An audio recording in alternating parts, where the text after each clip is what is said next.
Quin luxe, no, David, poder parlar de creativitat i art en un context com aquest?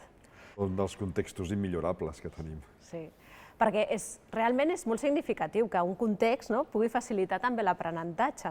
Hi ha contextos que són més educatius i aquest podria ser un gran context per que esdevingui. És que una de les coses que sovint no pensem és que el context forma part dels aprenentatges. Aprenem sempre dins un context i no podem aprendre, el nostre cervell no està adaptat a aprendre descontextualitzadament.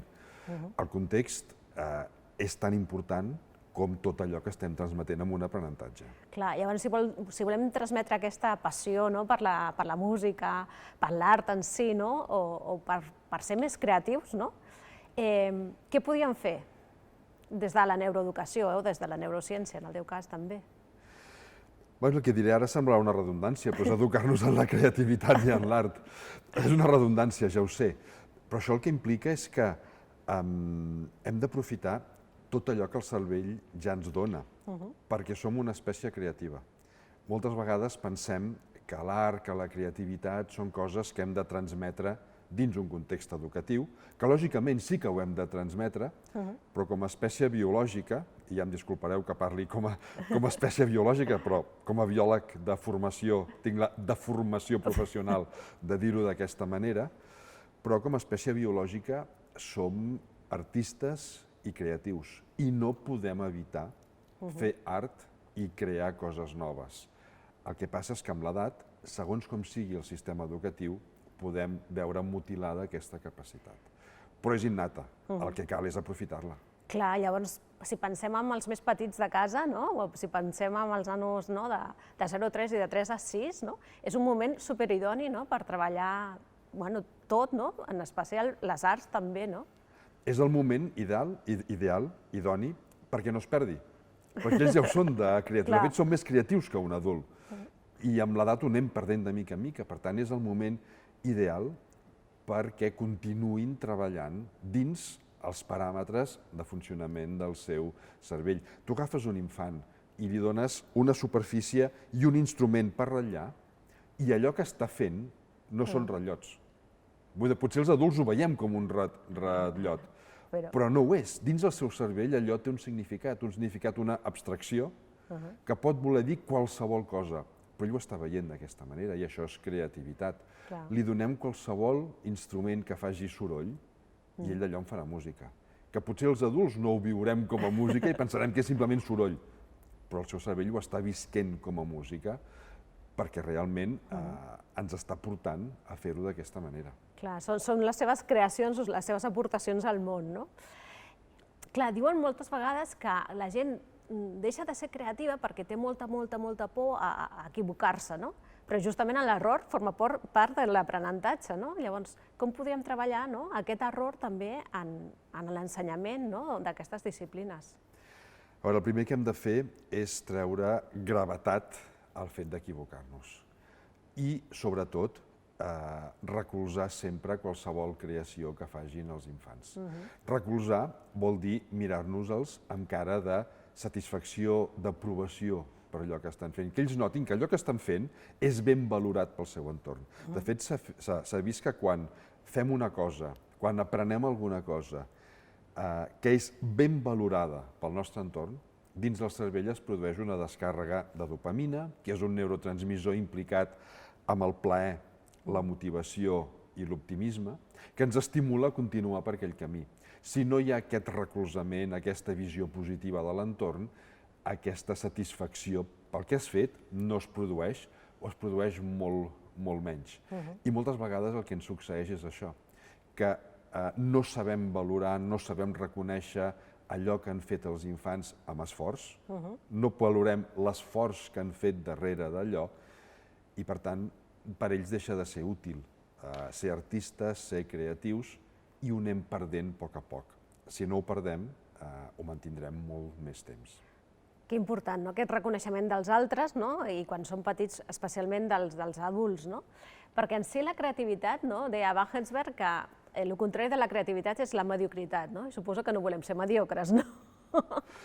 No volem ser mediocres, però també ho hem d'entendre molt bé. A veure, tots som mediocres. I tots som creatius. I aquí és on està la qüestió aquesta de relativitzar els errors. L'error és simplement la manera de fer-ho millor la propera vegada. Ser mediocres el que ens està dient és que podem fer-ho millor. I aquesta és una mentalitat que hem de tenir sempre i que hem de transmetre als infants. És que ho estan fent bé i ho poden fer millor. I ells han de saber que ho estan fent bé i que ho poden fer millor. I si reconeixem, valorem l'esforç que han fet per fer-ho bé, la propera vegada s'esforçaran com a mínim igual o més per fer-ho encara millor. I aquí està el truc aquest, que per passar d'aquesta mediocritat, entre cometes, en aquests aspectes molt més creatius de les nostres activitats. Molt bé. Aquesta perseverància, aquest anar fent fins trobar aquesta excel·lència, si fos en el pla més ideal de l'objectiu.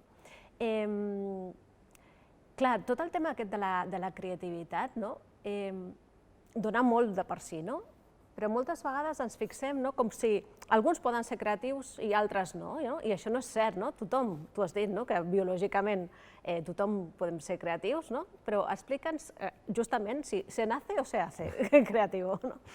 Mira, la creativitat s'hi neix i es fa, les dues coses. A nivell genètic, tenim una sèrie de gens que ens predisposen a ser creatius. Tots els tenim, aquests gens, però tenim diferents variants. I això fa que, segons quina variant tinguem, hi hagi persones que de patronatge bàsic ja siguin una mica més creativa que les altres. Molt bé, partim de nivells diferents, però aquí no hi podem fer res, els gens no els podem tocar.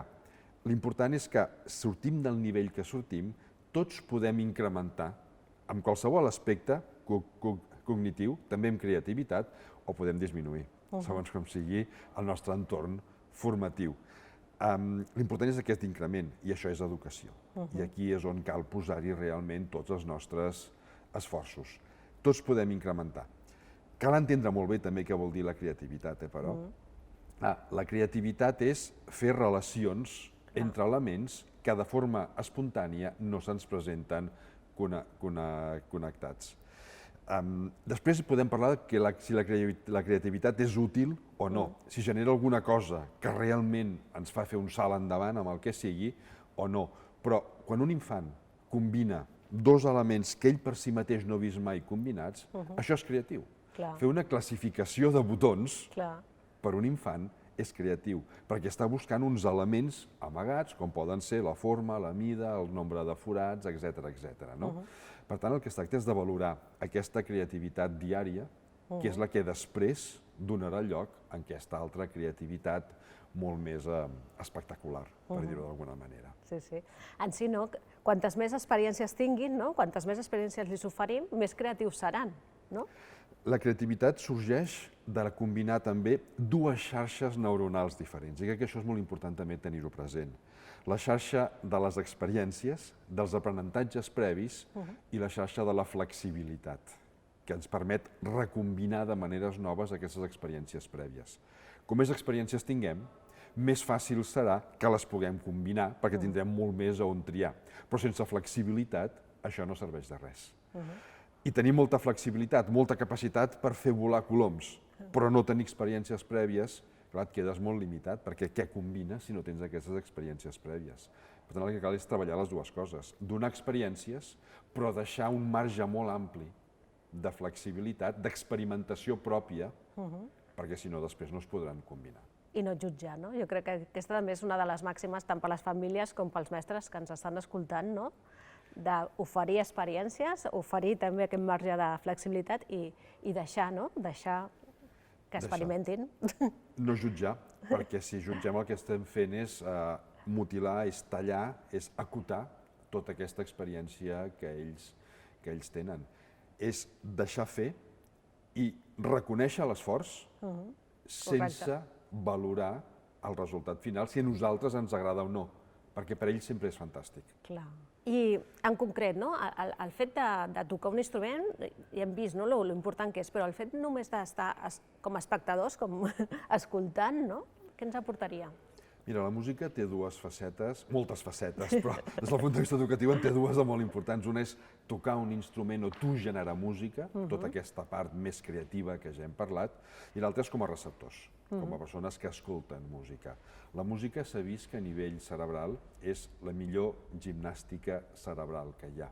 Seria l'equivalent de fer fitness físic, per entendre'ns, no? Per molts motius. Activa moltíssimes xarxes neuronals i el fet d'activar xarxes neuronals incrementa la seva plasticitat, és a dir, la capacitat de continuar fent connexions noves en el decurs de la vida. I això vol dir més facilitat per continuar aprenent el que sigui en el decurs de la teva vida. Per tant, major plasticitat. A més, s'ha vist que qualsevol aprenentatge que tingui elements emocionals, el cervell l'integra amb molta més eficiència. I la música sempre activa les zones emocionals del cervell. I, a més, la música amaga en els seus ritmes aspectes de lògica i matemàtiques. Quan estem escoltant música o quan estem tocant un instrument, se'ns activen les zones de raonament lògic del cervell i les potencia. La qual cosa facilita després qualsevol aprenentatge que no tingui res a veure amb la música relacionat amb això. I la música és un llenguatge. I activa zones lingüístiques del cervell, que després farem servir també per qualsevol altra cosa. De manera que és una de les activitats més completes que hi ha, simplement per entrenar el cervell, i després el farem servir per a qualsevol altra cosa que ens interessi. Quan venia caminant cap aquí, he vist un rètol que posava la música és vida. Jo crec que sí, no? Amb tot el que has dit, la música és vida, no? La música és vida, però és que la vida és música. Fa so, la vida fa so. No es coneix absolutament cap ètnia humana que no hagi desenvolupat algun estil musical o altre. Sigui només a través de percussió o amb instruments, anava a dir, més sofisticats, però no hi ha cap cultura, cap ni una, que no tingui manifestacions musicals. L'art i la música formen part del fet de ser éssers humans i treballar a partir de la música i de l'art l'únic que significa és potenciar la nostra humanitat. Perfecte.